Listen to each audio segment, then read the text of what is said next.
വ്യത്യസ്തമായ ആവശ്യങ്ങൾ, വ്യത്യസ്തമായ പ്രാർത്ഥനാ വിഷയങ്ങൾ, വ്യത്യസ്തമായ അനുഭവങ്ങളൊക്കെ നിങ്ങൾക്കുണ്ടായെന്ന് വരാം.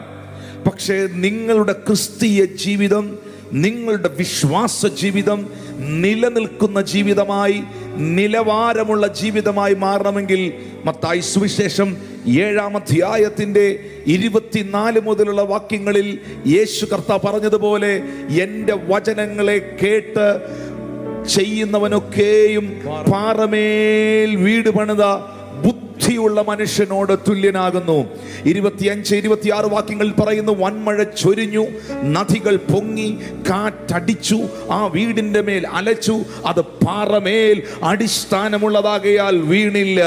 ഇന്ന് പകൽ പ്രിയപ്പെട്ടവരെ, വീണില്ലെന്നല്ല, വീഴത്തില്ല. യേശു ക്രിസ്തുവാകുന്ന പാറമേൽ നിൽക്കുന്നതിനെ ഈ ലോകത്തിലെ ഒരു ശക്തികൾക്കും വീഴ്ത്താൻ കഴിയുകയില്ല.